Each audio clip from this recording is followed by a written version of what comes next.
Go. All right, this is Sasquatch here with Shock Blast Media. Today my guest is Wednesday 13 of the Murderdolls, as well as various other solo acts that he's done.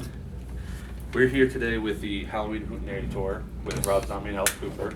Yep. And also you're on part of the first of the annual Rock and Shock Festival. How's the experience so far? Well, I didn't realize we were doing this. This was part of the Rock and Shock until like 2 days ago, so I had to look it up online and see all the people were going to be here and stuff. And so, like I said, I tried to go over there earlier and shop and do other stuff. And took money out of the ATM, and I just got bum rushed by a bunch of people. They didn't know who I was, but they were like, "Let's get a picture with you." I'm like, I need that T-shirt, But it's always cool to do these conventions because I don't get to come to them ever really. So and sometimes we get put a part of the show with it and get to go see all the stuff. And so it's always cool. Pretty much perfect timing. You know, you have your tour and then you're at one of your, a convention that you're gonna like. Yeah, Adrienne Barbeau's here from Swamp Thing. Yeah. Amazing. Pretty much that goes to the next question is there anybody at this festival that you would wanted to meet? Yeah, I mean, I just wanted to meet her just because I love Swamp Thing. And she was in Creep Show as well. And that's about it. And I think Doug Bradley here, Pinhead's here as well. That'd be kind of cool. But of course, I don't have anything here to get autographed or whatever, so it's my personal stuff, but I collect all that stuff. But no, it's really cool, man. It's cool. There's so many cool vendors here and T-shirts and stuff. And I went by and just kind of eye-spied a bunch of stuff. I'm going to go back in a little bit and go by. Now, with the new album, Woman and Children Last, what was it like to work with Mick Mars of Motley Crue? It's awesome, man. He's I didn't know Mick. No one in the band knew Mick or was friends with him or anything like that. But he was friends with our tour manager, and tour manager managed Motley Crue and things like that. And so we just basically were just talking one day about at dinner. We finished the song. And we were like, we needed to do this guitar part. Now we didn't have any ideas. So we're just kind of humming guitar solos, eating steak. It's like, no. I was like, it kind of got this Mick Mars vibe to it. And then so the tour manager guy heard me say it, and he's like, well, he lives down the street. Why don't you just call him up, get him up there and play on it? That'd be cool, right? And I was like, well, call him. So we called him up. Came back in the house and was like, yep. Said Mick will be here in 2 days. So sent him the tracks. He wants to listen to them and work on them, and he played them on his Pro Tools rig at home. And then he came in with all these gadgets, pedals, and all this cool stuff. And it's really cool to watch him work because I've never seen anyone actually use a whammy pedal and a wah pedal at the same time. It was like almost kind of double pedaling the whole thing. He did a lot of the tracks and stuff. And it was still just a cool thing. I remember just at one point I just kind of looked over and just went, yep, Mick Mars is sitting right beside me playing on a song that I wrote. This is pretty cool. Pretty starstruck. Yeah. And he was such a cool guy. Mick's just a really underrated guitar player, and he's one of what we consider to be one of the villains of rock. Along with you got your Coopers, you got your Ozzy's. Mick Mars is definitely one of the villains. He was always he was the creepy guy in Motley Crue to me. The long hair, Addams Family Monsters kind of guy. Is there anything different you guys did on this new album than you did with the last one? Everything. Yeah, pretty much. Well, for once, we actually sat down and wrote brand new songs because the first album was just a combination of Joey's first band and my first band. We just kind of thrown them together, so we never really sat down and wrote songs. So this is the first time we actually had to sit down and write everything, and I think that's what made it, what made it so special to us is, like we consider this to be, not that we don't like the first album or anything at all like that. We're proud of it, and we still play everything off it live, but we like to consider this to be like the first real Murderdolls album for us.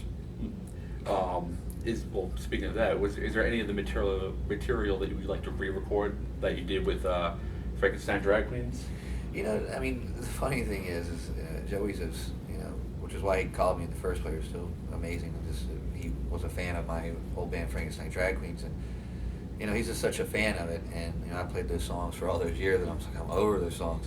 And then he was like, "Man, we should do this song." I'm like, "No," and he's such a fan. He even hears some of my solo stuff. He's like, "That's a cool song. We should play it one night."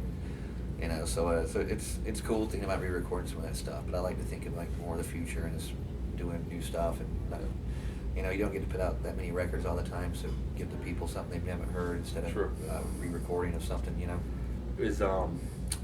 Were there any horror movies that inspired some of the songs that you did? That was one of the biggest differences. Like you asked about the difference of the record is the first album, was absolute horror movie references. Everything from The Exorcist and You know, our Dead in Hollywood single I reference, you know, Norman Bates, Leatherface, Vincent Tall Price. Man, everything like that. So, but this, you know, and ever since that album came out in 2002 up until before this Murderdolls album came out, you know, I've did all my solo stuff. I've put out all these horror movie type records and things like that. And it's, you know, and then prior to Murderdolls, my drag queen stuff I did, it was just like, I put out so many albums of this horror movie stuff, and I really wanted to get away from just being the horror movie guy. Like, I can still write sick, disgusting, terrible lyrics, and I don't have to be about a movie. So I just started creating these songs and these movies in my head. Songs like Chapel of Blood. It was just a story in my head about a guy who just lures these girls into his house and hangs them upside down and just drains their blood, and just, you know, it's not from any particular movie, but it's just an idea about the song. And the Summertime Suicide is another story like that as well. So I just got more into this time just to telling stories as opposed to you know, just watching a movie and going, oh, okay, I can, you know, quote that verbatim. So it's safe to say there's not going to be any sappy love songs on the next one. No. What's love? What's love got to do with it? I don't know, but Tina Turner Ike said it all the Turner. time. So how's the tour been so far? Like, what are the fan reactions? It's been great, man. I mean, it's, you know, me and Ramon, our guitarist, was walking by earlier today and just walked in, just looked at the stage every day, because we just basically wake up and hang out, eat, play a show, and drink. And I just woke up, looked at the stage, and I'm like, man, this is awesome. I don't ever want to play clubs again. Because we just did, before this tour, we did 3 weeks with Guns N' Roses as well, and we were playing in front of like 15,000 people every night. And then every night with the Cooper Zombie thing here, it's like, you know, it's not as many people, but it's still a ton of people. And it's a lot of people that have no idea who we are. So, you know, we come out, and it's just a cool thing, because it's like, you know, someone said it the other day, said it was like 3 generations right there. You know, you've got Murderdolls, then you got Zombie, and you got Cooper, because Cooper started it all. And Zombie's a huge fan of Cooper. I'm a huge fan of Zombie and Cooper. And it's just like a, you know, stairway kind of thing. I couldn't think of a better lineup for this thing, and we're all friends with everyone in the band and the crews. And it's just the coolest Halloween vacation tour It of all almost time. seems like a dream tour almost. Oh, it's insane. If you'd have told me, you know, when I was 15 years old, I'd be on tour with Rob Zombie and Alice Cooper, I'd have been, yeah, right, okay. Yeah, screw you. Yeah, right. So obviously you're a big fan of horror movies in Yes. general. Yes. What would you say your favorite horror movie is, or few favorites?